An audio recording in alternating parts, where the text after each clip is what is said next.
How is everybody doing? And welcome back for another Strength Chat episode. Today, I've got a very special guest for you all. Today, I am joined by your Sheffield 2025 champion. Today, I'm joined by the one and only Kjell Bakkelund. How are you doing? I'm good. I'm good, man. I'm good. Good. Thanks a lot for taking the time to jump on the podcast. I suppose the first question after Sheffield. How are you doing? How are you getting on? Uh, I'm doing fine. It's hard getting back to prep and everything for Euros already. But it feels good to win. Yeah. And did you have like a little bit of time to celebrate, or was it straight back home? What was kind of like what happened afterwards, especially if you're going into prep for another competition as well? Yeah, after that Sunday wasn't really that much celebration. I was just so tired after meet. Monday was a banquet, and then it was home again to normal life with the kids and yeah, everything. So I had yeah 3 weeks now with eating what I want and just yeah living life a little. And now I need to get back to it. Yeah, yeah. Because I suppose as well, it's kind of it all happens, and I can imagine, feeling pretty tired. But as soon as you're home, it's kind of like life kind of takes, takes over again. How are you? How have you found, getting back into prep? How was kind of the body feeling, or was it kind of just straight back into routine? Yeah, straight back into routine actually, but I feel it's harder now to try to get back to like things when it comes to Euros after doing something like Sheffield. Yeah. Euros seems really small, right? And it's a little different meat. So it's kind of hard getting out of the bubble and then suddenly you're starting in again. But at least I don't need to be 66 then. So Yeah. that helps my life a lot. Yeah, yeah. And we'll kind of touch on Sheffield again, but you've said there about, straight back into routine, prepping, and your experience, competing in equipped, competing in Raw as well, first time at Sheffield. For everyone listening who might not know your background, in powerlifting, how you got involved in powerlifting, and basically your journey, if you like, to Sheffield. Just want to give a little bit of a background to yourself. Like from the start. Yeah, you can go right to the start if you want. Like doing this for 18 years, probably did equipped for, yeah, maybe 14 or 15 of them. Um, Wanted to start lifting just to get some records because I saw that it was possible. Uh, and then the ball just started rolling. Uh,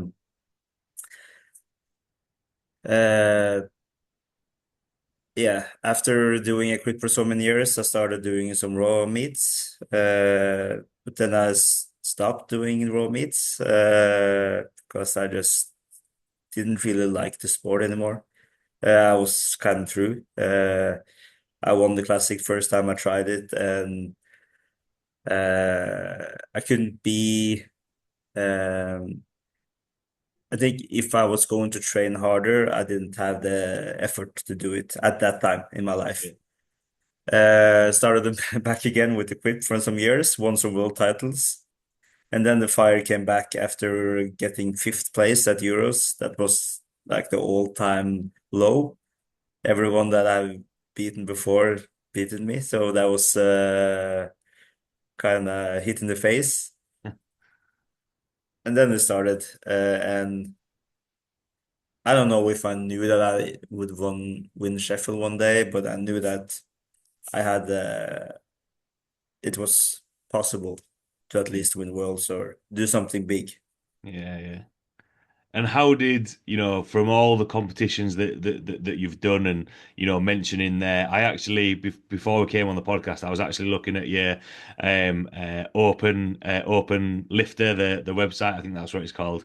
And it was Yeah. just like first, and do you know, and seeing that, and the obviously the most recent one is Sheffield.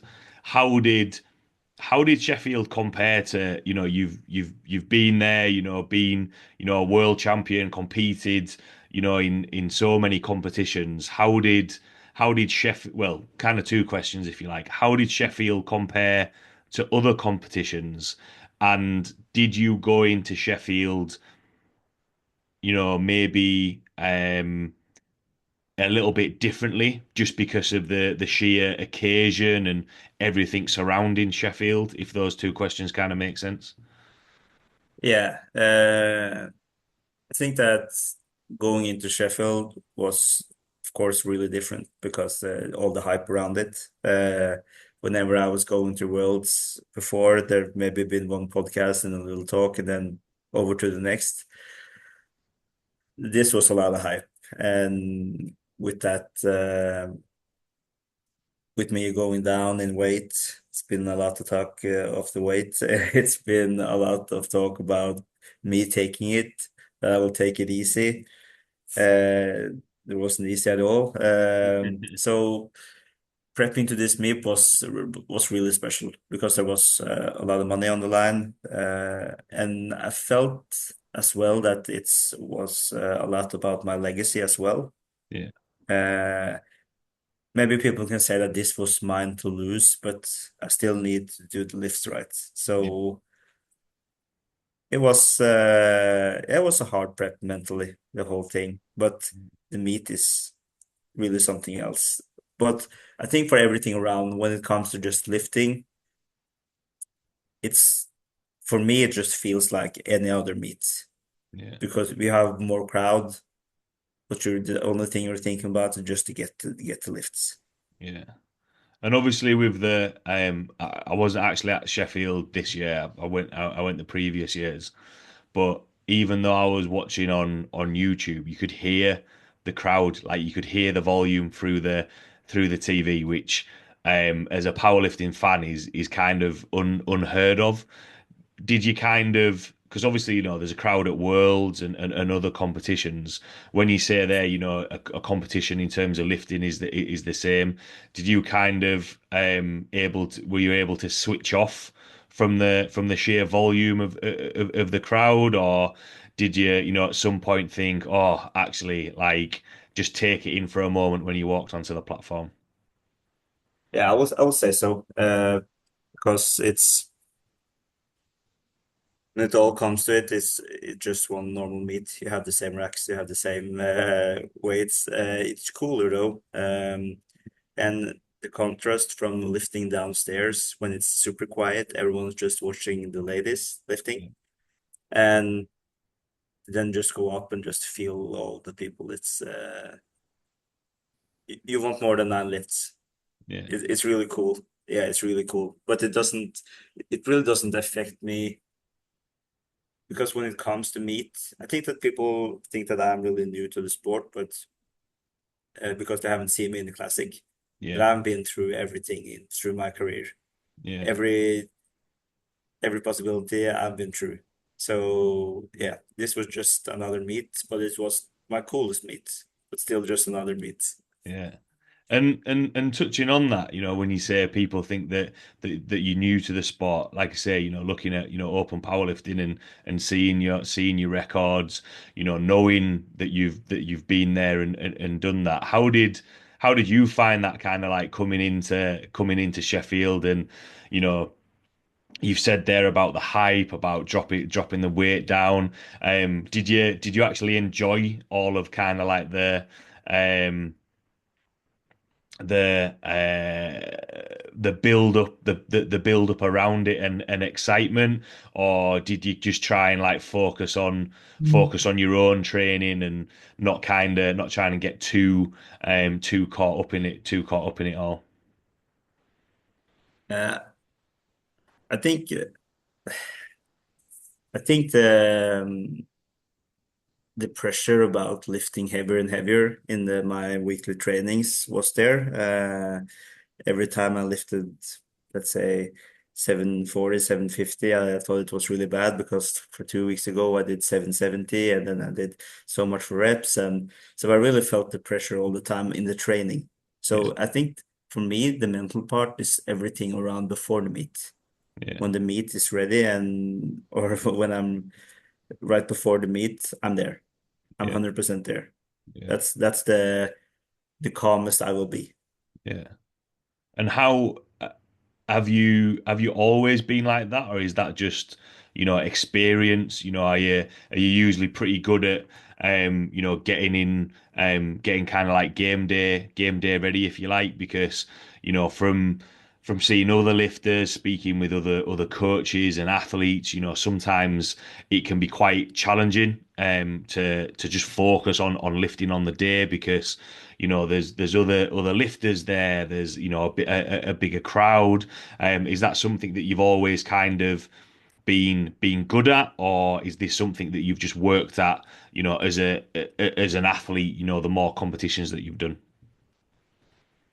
I think it's combined. I think I always had something in me that works really good with that type of pressure. I can't say that I have the same pressure at home when the kids are screaming and yeah, but when it comes to powerlifting, it feels different. It feels it's the only thing that I've been really good at, and I also think that I've been into so many competitions and been through many fights that been through it all. That makes it easier, I think. Yeah, yeah, I think so. Yeah, because with that, sometimes I know from being a sports fan in general, you listen about other sports and athletes work really hard on their mindset, whereas especially you've said there, you've had other battles in the past. If you can fall back on that experience, it makes it. I can imagine it gives you more confidence going into Sheffield in a situation like that. Would that kind of be right? Yeah, Yeah, I'm feeling really. I know what I'm going to do right, and even if it's pressure before the meet, when the weight, the only thing I was afraid of was not getting into weight. That was the only thing that if I can just reach weight, and I think that I'm really proud of that we put in the right numbers before the meet started because we didn't know what 66 shell will lift like. yeah, But we said like, okay, 245, 190, 308. That would be something I think I can manage. And I yeah, did. And that was really cool actually. Of course, you can feel the pressure before every lift, but that's normal when the competition is important enough. If it's national, it doesn't have the same effect. yeah. And with that as well, when you say about your numbers, because I think it was bench press. Was it bench press? It was your second bench press, and then obviously came out and obviously got your third. Did that kind of like throw you off a little bit, or were you just thinking, right, let's just stick to the plan? Um, I think after this meet, I think I did some mistakes in every lift. But the cool thing about this meet is that okay, I went out on first squat. It was fine, was not perfect. Second lift, really heavy. And Yeah. my coach was like, we should decrease maybe 2.5, and I was at 5 kilos. Let's do it. I feel I can do it. And we got that. So that was like a mental barrier to make that after the second was so heavy. And not that I missed my second bench, but I didn't get to take it right. Yeah, yeah, Um, so we may be learning that, okay, when I'm 66, maybe it's harder for me to have my bum in the bench. Uh, but my first bench wasn't that good, so I really felt like, oh, let's hold a little wider, try to arch a little more, and maybe it was too much, right? Yeah. And the same with the deadlift. Going out on first, okay, it was okay lift. Second, didn't lock out well enough. And then going out on the third, taking it. So like failing in a bit and going out and take it, that was a good feeling. And it's a good feeling as well to know that even doing this for so many years, you still have many things that you can work on. Yeah. And with that, like when you said for the squats, speaking with your coach and saying, 5 kilos, do you like having that conversation in terms of your attempts and having that plan? Because I know for some people, it's a case of they just want to be told what to lift. Do you quite like having that conversation and input to see how kind of like the day is going? Yeah, I'm that kind of lifter that want to watch everything. Uh, I this is probably the meat that I have seen less on the screen, probably. But I'm always the lifter who's going out looking what will be my next attempt. I will be 100% in the decision of that attempt because I know my body so well. And of course, I want some second and third opinions, Yeah, but I think it's important for me to have the control. I've lost some medals in the past when my coaches hasn't seen what's there. So I think it was important now to just, at least for most of my competition, to just watch over, yeah, see if there's anything. And I'm really interested as well. The worst thing about lifting at Sheffield is not to watch the show live, right? So yeah, yeah. And with that as well, I suppose, you get a feel for the weight because, and this is something, I speak about with the lifters I coach, is that I can see something and give my opinion on that, but as the lifter, you feel how it is, whether it was kind of like how is it feeling on your back in terms of the setup. Is that what you kind of put across to, your handler on the day and be like, no, actually, I've got that extra 5 kilos or I've got this or anything like that. yeah, I think that the handler can see some things. I had two handlers at this meet that had yeah, almost the same opinion on every lift. So, but my opinion is the most important one because I know what eventually went wrong or what I can do or yeah. So it's a lot about the feeling, but I feel that I'm pretty good at hitting my numbers. I think the only meet that really didn't go that well was probably Worlds because I was trying to take back a 50-kilo lead from Perk. So that's kind of hard. So yeah, Yeah. I wasn't the best. And when you mentioned there, the worry was like making weight.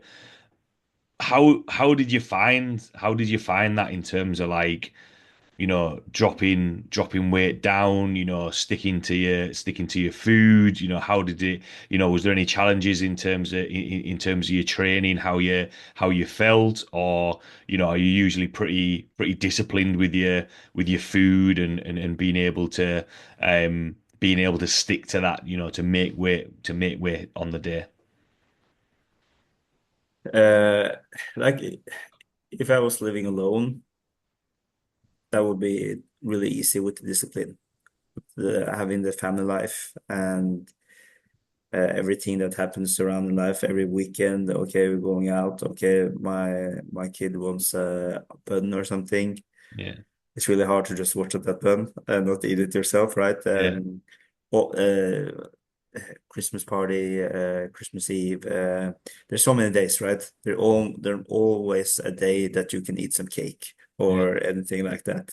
So I was really good until November, I think. I was down to 67.5 or something like that. But the problem with me being that light is that then I know, oh, I can make it. So then I will start, yeah, okay, I can eat a little junk today. That's okay. And when you first start at, it's really hard to undo, right? So I really have discipline, but it's hard as well.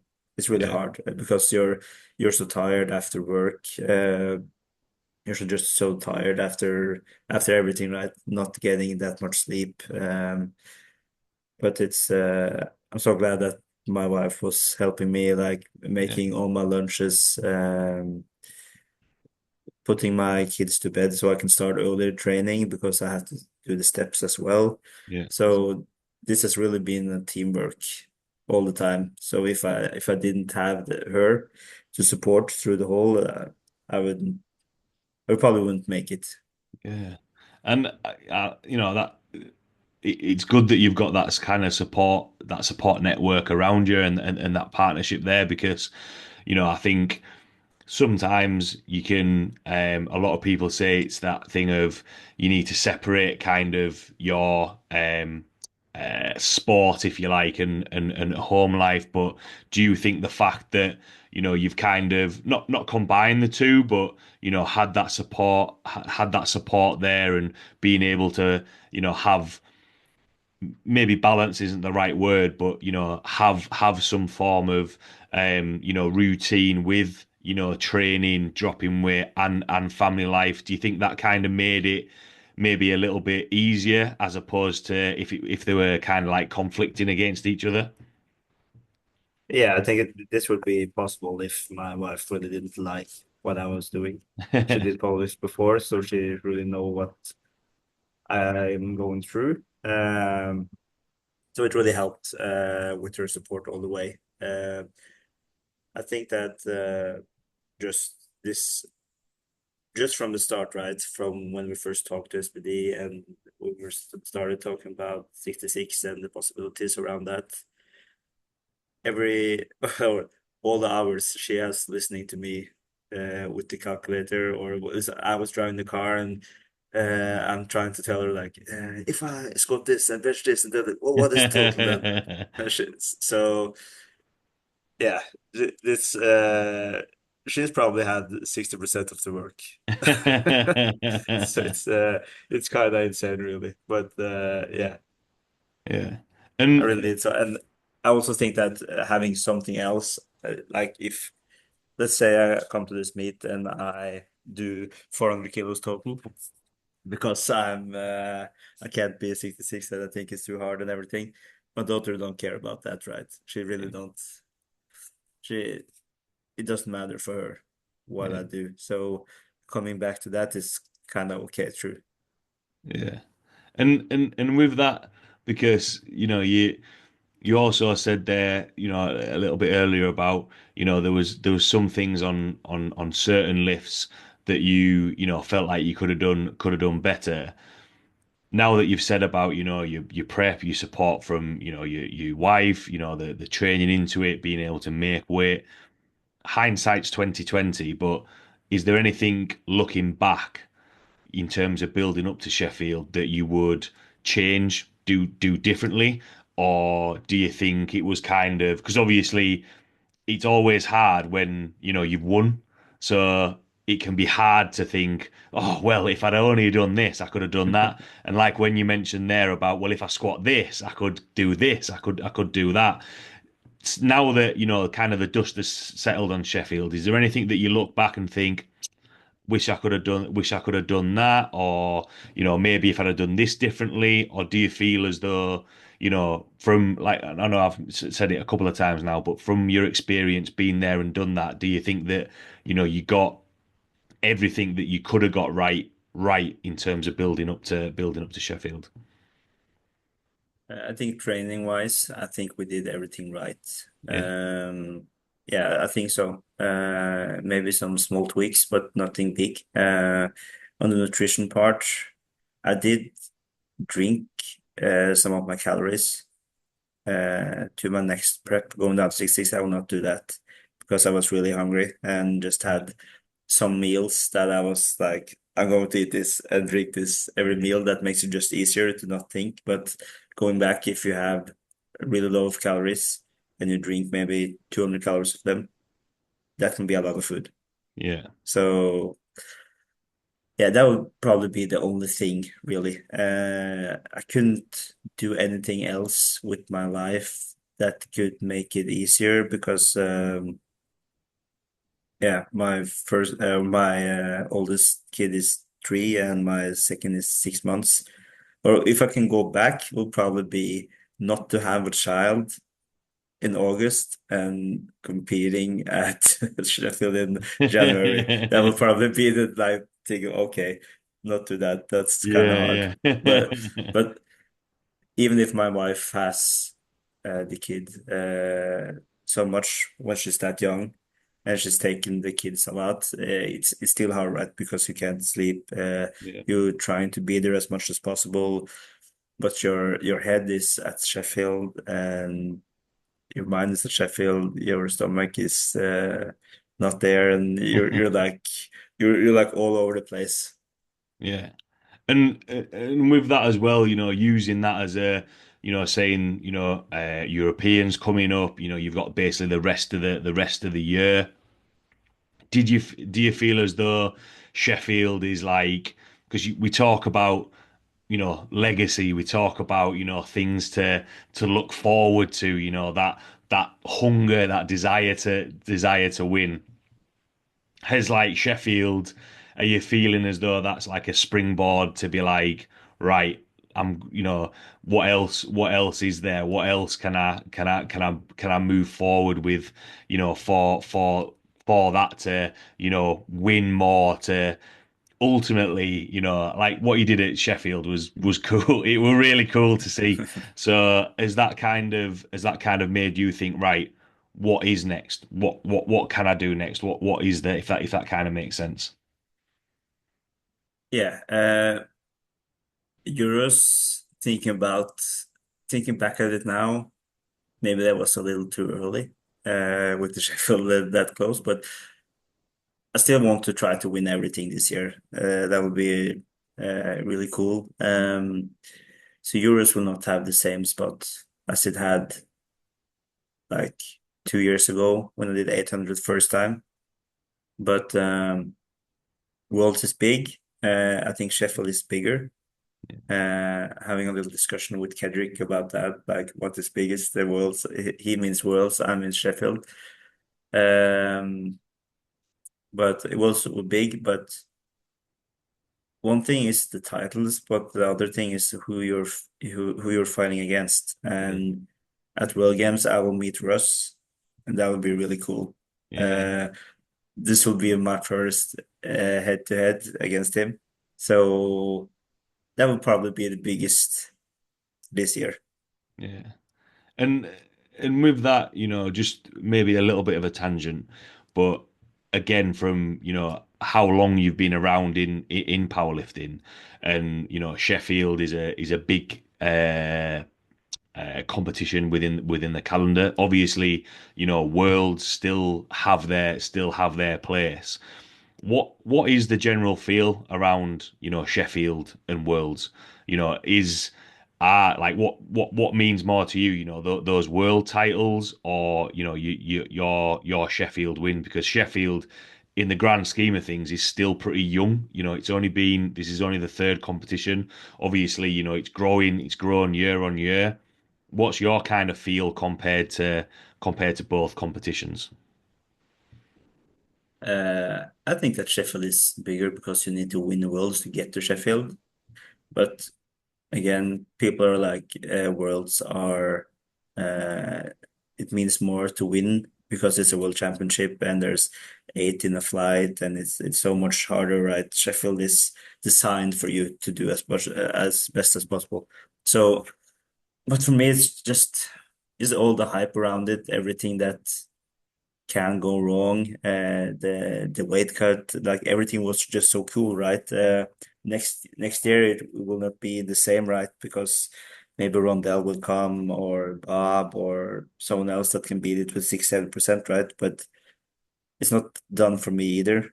I still have some percentages in me, but I think I don't know really because in the 66. Now I haven't competed yet at the World Triad, so it's hard to see.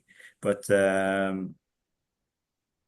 don't know who's coming, but Kasamsan will come, Pana will probably come, uh, and hopefully Garcia will come. That will be cool as well. So we're really hoping for that everyone can come and that I can show them that they may they may will squat more than me, but that's the only lift they have. Yeah, yeah, yeah. And that'll be exciting to see. And going back to kind of the legacy, and you've said there about wanting to win everything, from uh, on the female side, Agita going back to back champ. No man has won it back to back.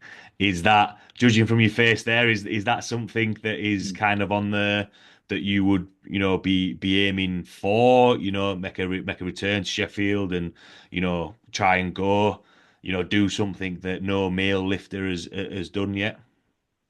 100%. I'm really aiming for 800 next year. I didn't have my best competition ever at Sheffield, and I did 770.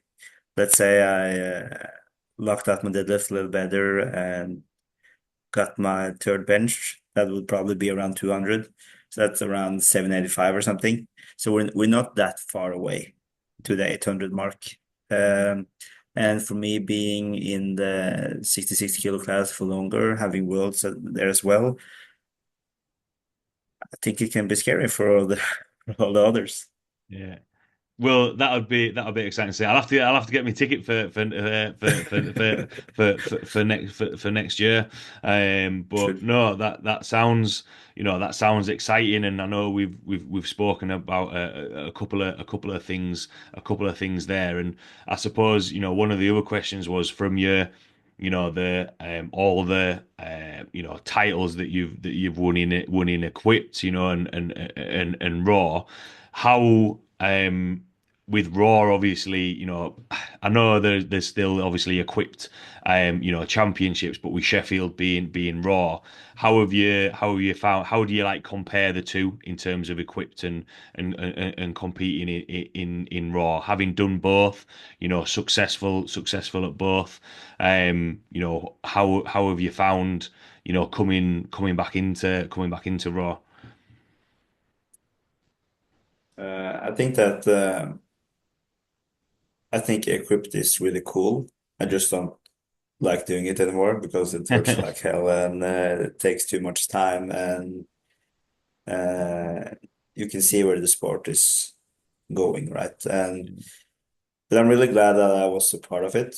And people, the sad thing is that people are looking at the quit now and thinking that that's only for the people that's not strong raw or everything or something like that. But like before raw was even a thing, right? We had equipped for many, many years and there was a really good lifters from the US, from Ukraine, from Russia that we was trying fighting against every time, and the level was sky high. Mhm. Uh, Doing a really good equipped meet is really, really hard. Yeah. It's really, really hard. And so when look, I always look at the championships because I know that I know so many people there, right? And Yeah. um, just by if you can. I think it's weird now because I haven't done equipped in 2 or 3 years. But when I look at someone doing a squat with the knee wraps and suit, I can't really feel it anymore. How hard it is. You Yeah. see it and you're like but people lifting more raw maybe, right? But it's so awful. There's everything with it. It's just so hard. Yeah. It's really really hard, and that feeling getting to the platform and trying to get successful lift, that is a cool thing. Yeah. So I'm so beaten up after a meet. I feel I'm so sore, but you love it, right? It's really cool. But people who are always lifting raw will never understand the passion, the everything you have to give to try to be a world champion equipped. That's a lot of work. I've done both of them, and I know for a fact that it's really hard. Yeah. And I wanted to touch on that because I know as well, Tony Cliff has competed in competed in both as well, and I think because powerlifting as a sport is growing, from when I first started, um, especially within like the Yorkshire and Leeds area, the competitions at a beginner, an intermediate level are selling out. More people are wanting to get involved in it, which is good. But I think why I wanted to ask that is people sometimes forget that before Raw it was equipped, and there's a lot of history there, and um, it just goes to show that yes, Raw has kind of like taken off, if you like, but there's a lot of lifters that have competed in both, like yourself, and have been really successful with it. Um, there's a couple of things that we've touched on there in terms of training and competition, but from as a Sheffield champion, and for everyone listening who is maybe getting involved in powerlifting, have maybe competed for a while and are looking to get better, what would be your kind of take home points, or words of wisdom for powerlifters wanting to improve and get better? What would be your words of wisdom for everyone listening? Um, what would that be? Uh, like that everyone is saying like learn technique. But I think for me is because I've seen the difference now from when I started and now that people are getting too serious too fast. That they're only going to compete once or twice a year. Um, they don't know how the rules are. They don't know everything. They just want to compete and they want to compete with the best. There's so much talent now, and there's so many. Yeah, there's just so many litters now from before. But I think that people should just compete more and just try to have more fun with it, because there will be a lot of time that this sport can be serious and it can be hard and it can be pressure and it can be meets like World Sheffield and everything, but that shouldn't be your first meet. Um, I think that will be try to more have more fun with it and be kind to yourself, Yeah. because I think people have too much pressure on themselves watching, yeah, the best of the best. Yeah. I think that's a good words of wisdom to finish on, because ultimately, and I've said this on other episodes, I've said this in other conversations, we all get involved in the gym in training because we enjoy it.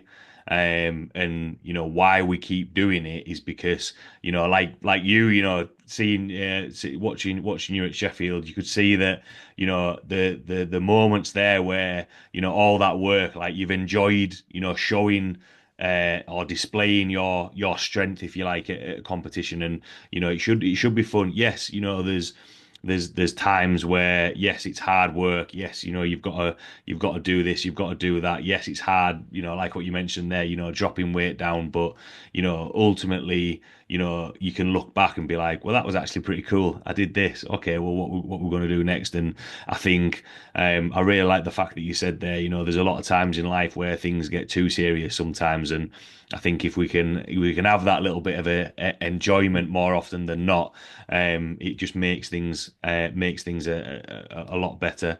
Um, Thanks a lot, Shell, for taking the time to jump on. Really enjoyed chatting with you today. If anyone has any questions about what we've chatted about today, or want to see the content that you put out there, where could people reach out to you or find you? Yeah, just find me at Instagram, Kjell with three L's, then you find me. Awesome.